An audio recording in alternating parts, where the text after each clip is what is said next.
Suicide Zen Forgiveness, the pod that shares the stories of those affected by suicide. Lost a loved one? Attempted it yourself? Did you know that when you share a burden, the load is lightened? Come listen in with your host, Elaine Lindsay.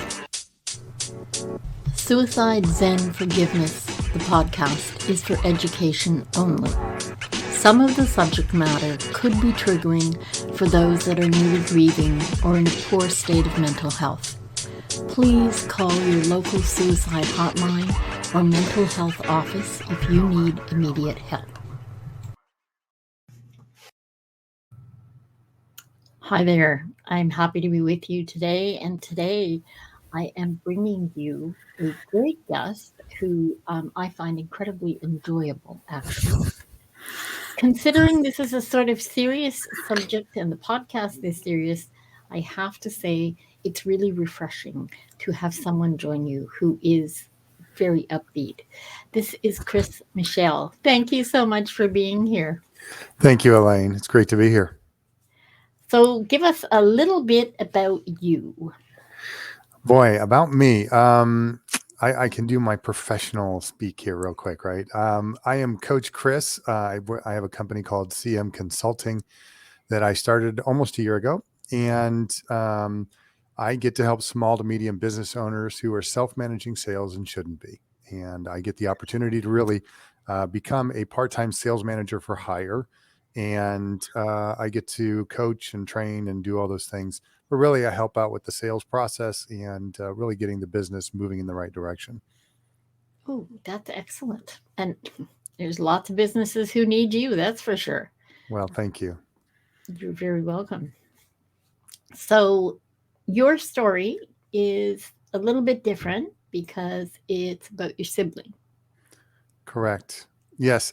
And in fact, we were talking about this beforehand, but I'm actually in my red chair, and there's a significance to this, and it's kind of how I start off the conversation with a lot of people, because this red chair it's a recliner. It's very comfortable, and you can see it in the background here. Yeah. But it's a very great chair with a great history. Though there is tragedy in the history, there's a lot to it. So my stepdad owned this chair for years. This was his place that he sat in his living room and watched television, and they ate and did different things, but this was his chair. And heaven forbid you sit in the chair. Oh, yeah. No, I'm just kidding. He wasn't that bad.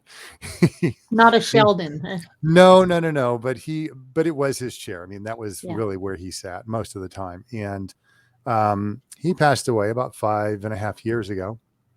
And when he did, my mom moved from her place outside of DC to South Virginia, and she had it sitting in a place where she was kind of holding on to it and wondering if one of the kids wanted to have it.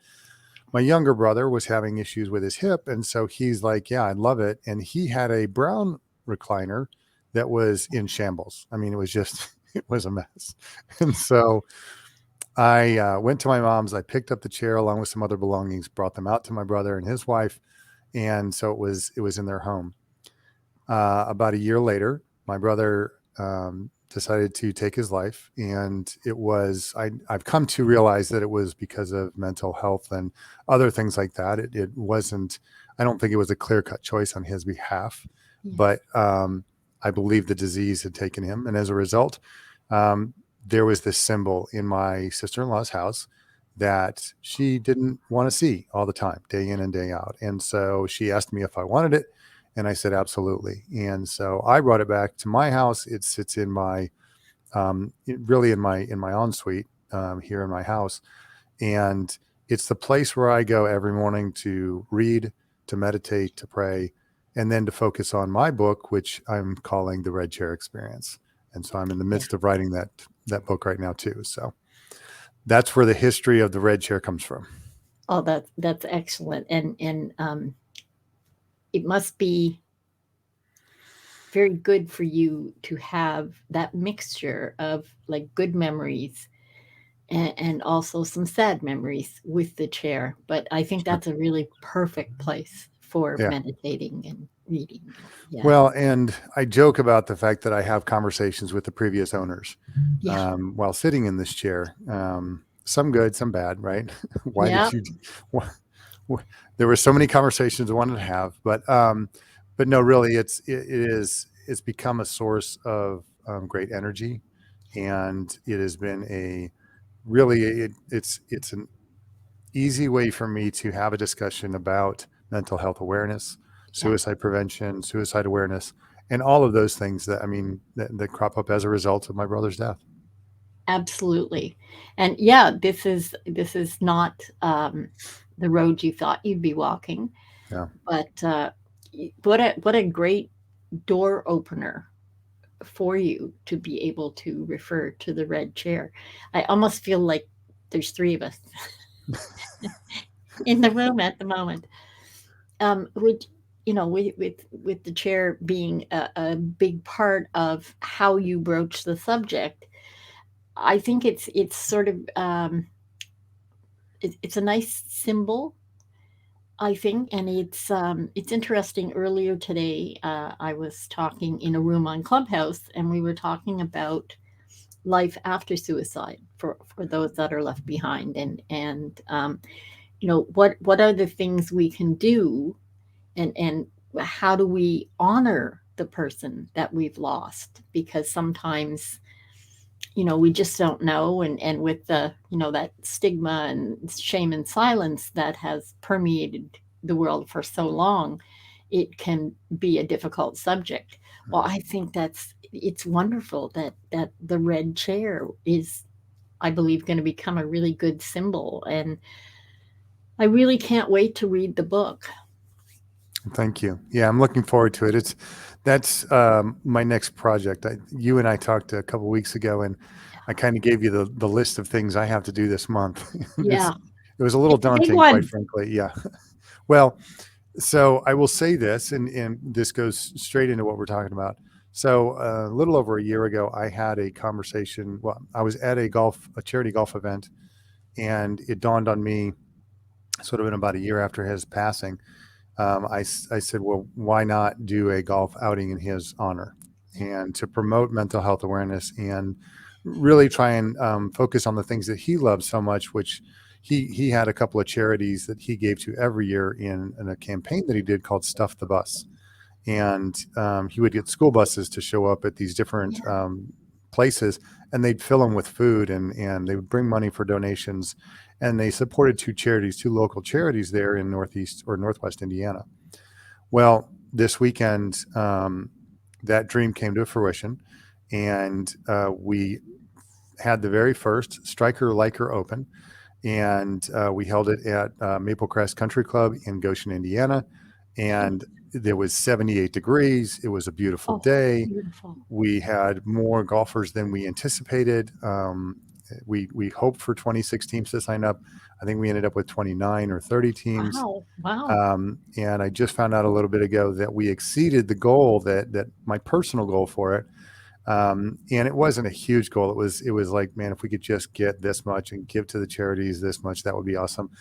We exceeded that, not by much, but we exceeded the goal that I had, which was that to me was a huge success. And so Yeah. everything about the weekend, everything about the golf outing, it was a tremendous success. And again, just got the opportunity to see so many friends and family and people that he impacted and he Yeah. knew.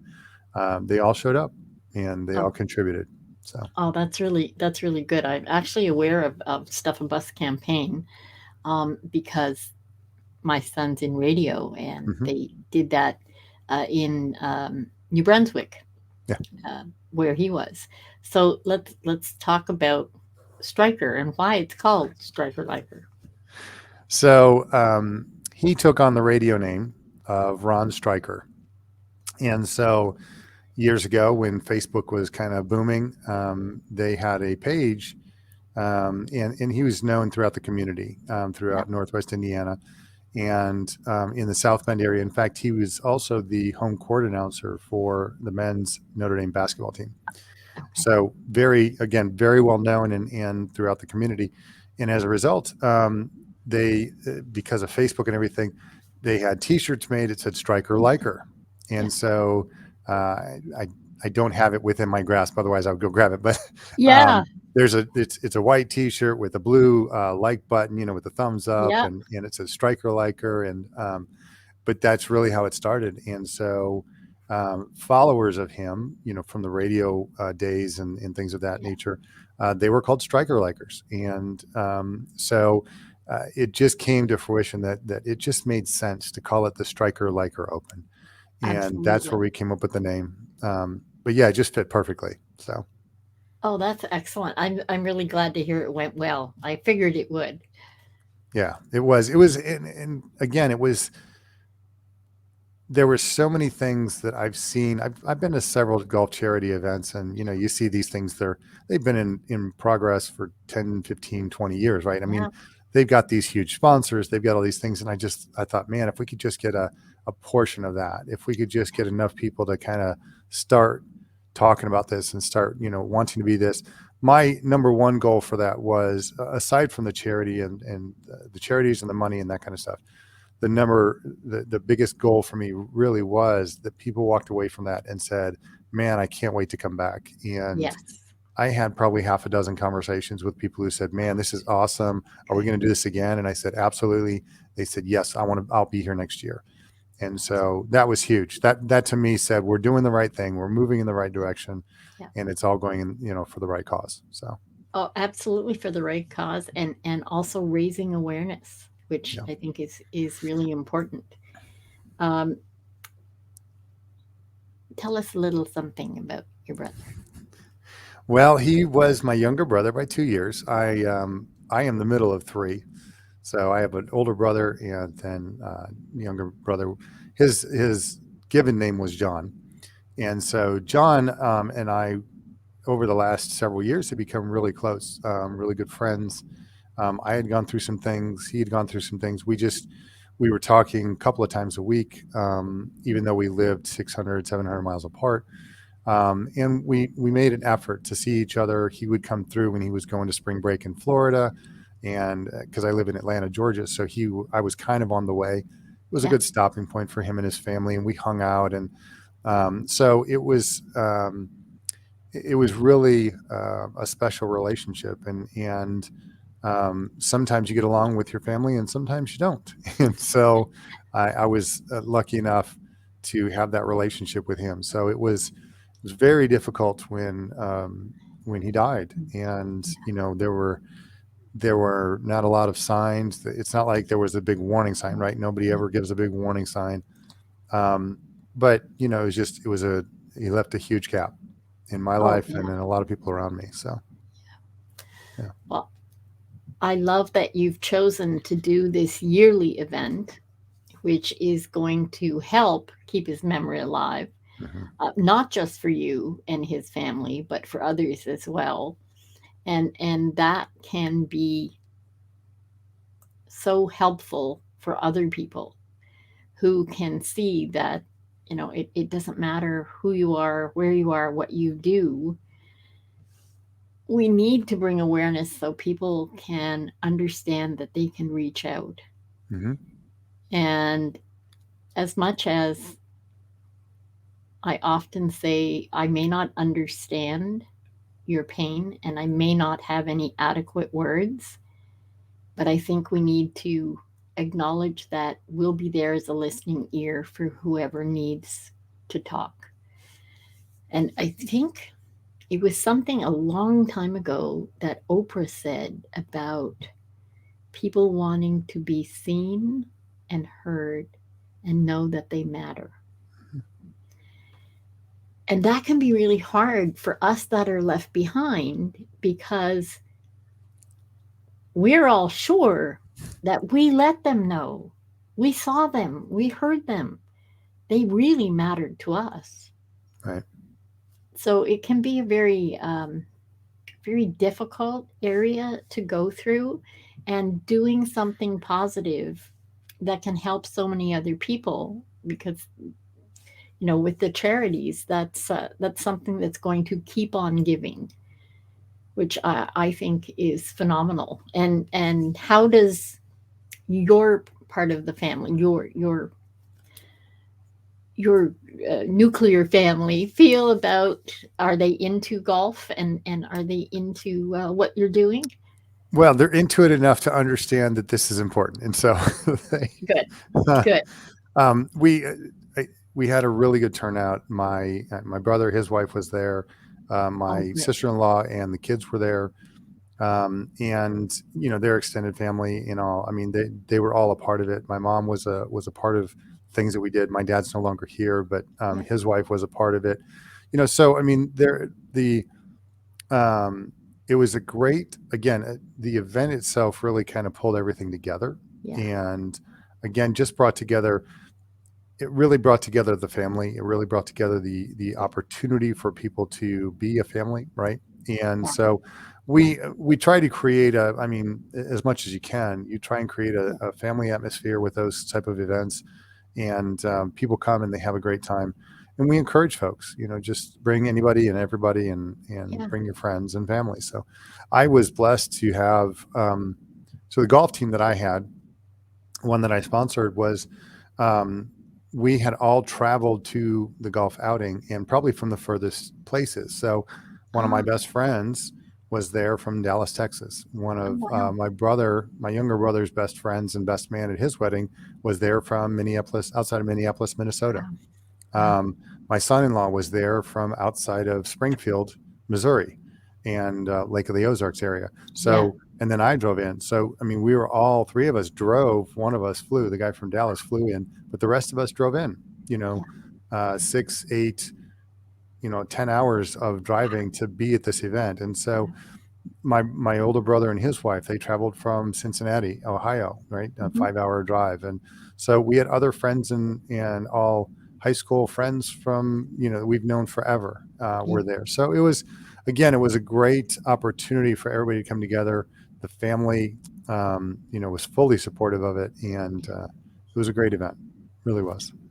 Well, and the other thing that, when I watch you talking about it, and when I hear what you're saying, you're now making positive memories after the fact with everybody, and giving everybody something to look forward to as well, since you're Right. going to be doing this yearly.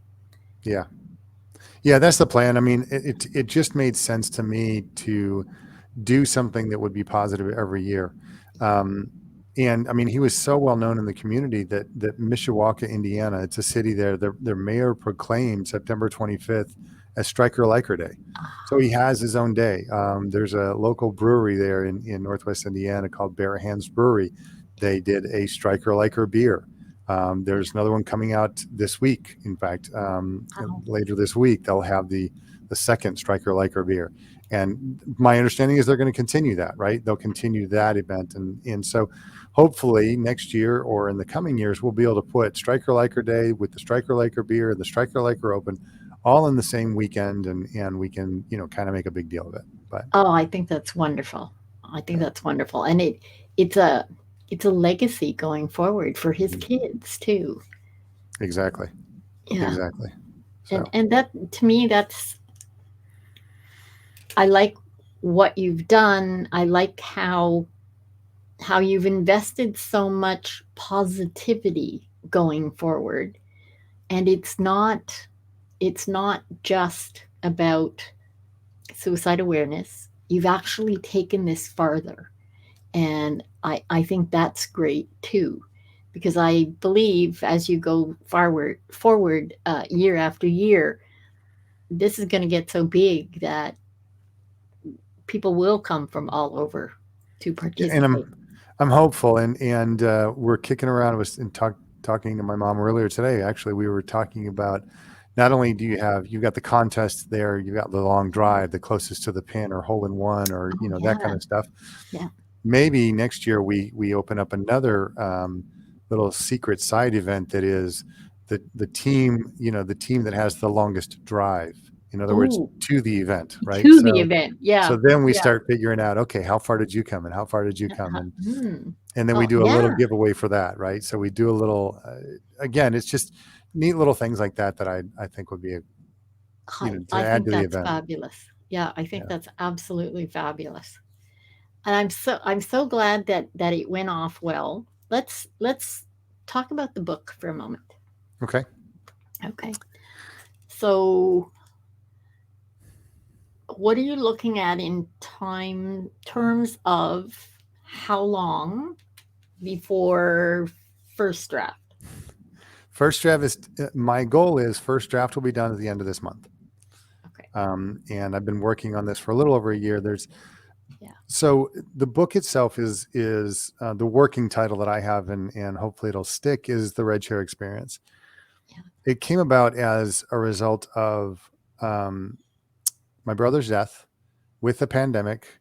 And I honestly, I got a meme from a buddy of mine back in May of 2020 that said, if you're not taking this time to learn a new craft, start your side hustle, improve yourself, then you're wasting your time. Right. And they were looking at it. I mean, we were only a month in or 2 months in, and, you know, that meme was floating around, and I thought, wow, that's really impactful. And so I said, I wanted to write a book. I just didn't know what about or how.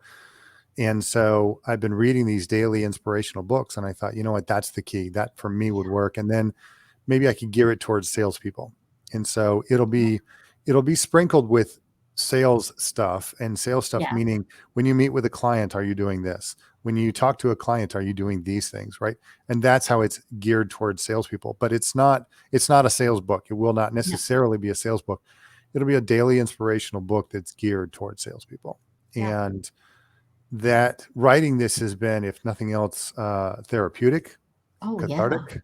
All right. And so, one of the first entries I wrote about was the Red Chair Experience, and I went in great detail, and I talked about what it means and the owners involved and all of that stuff. And so that's a chapter in the book, right? So it's those kind of things that we'll have. I need to have 366 chapters written. I'm at 320. So I'm getting close. I'm so close. But that's why I really want to get that done by the end of the month. And then I can start worrying about, how am I going to do this? How am I going to publish this? And I've got a couple of folks I'm talking with and trying to figure all that stuff out. But I've said this all along. I'm writing the book for me, if nothing else. It's not necessarily for millions upon millions of readers. Don't get me wrong. If they want to read it, that's awesome, and I appreciate it. But it's for me. And if 100 people pick it up and read it, I'll be happy. 1,000, that's to me is icing on the cake. But that means that to me, that means it would resonate with them, right? It would be something that they go, you know what, this makes sense to me, and this is something I want to do. Because I've got 3 books that I read on a consistent basis, and they're just like that. But there's 3 different things 3 different entries that I read. And it doesn't take very long every day to read those, but it's helpful, and it gets my mind thinking and gets me kind of geared towards, what do I need to do today, and how do I need to do that? And I think a lot of what's really great about the whole concept is it's the positivity out of pain. Mm-hmm. And, you know, every human understands pain. And I think every human needs more positivity. Yeah. Well, and that's the thing about the book is there are things that are not easy to read, right? Because they get to the heart. I shared some very personal, vulnerable stuff in the book. In fact, I shared with somebody something, and they were like, wow, that's really powerful and really vulnerable. Is that what your book is about? And I said, not all of it, but there'll be a side that you'll get to see of Coach Chris, and who I am and what I do and how do I operate, right? That will be part of the book. Well, I think that's important. And speaking of Coach Chris, so where did the coach part really come from?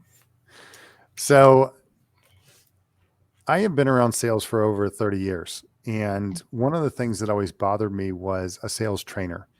I'm not a fan of trainers, and no offense to the trainers in the world. I've done it myself, but for me, there was always the stigma that the trainer would come in, do their thing for a day, 2 days, 3 days, and then they're gone. Right. And they give you so much information and so much wisdom, and you're furiously scribbling down notes and trying to figure out, how do I change all of this stuff or this piece or that piece? And I decided, I don't want to be that person. I don't want to be I'm going to come in, blow up, blow out. Right. And I want to be the person that comes in, identifies the situations, and helps walk you through these pieces. So as a coach, that's for me, that's what a coach has always been, is somebody who walks you through the change. They don't just come in and drop this knowledge and then leave. They come in, they give you wisdom, they give you understanding, and then they walk you through it and they help you to change.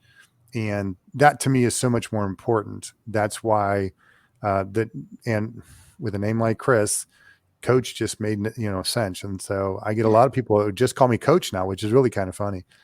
But I'm a former athlete as well. I mean, I played collegiate football and I played all kinds of sports growing up.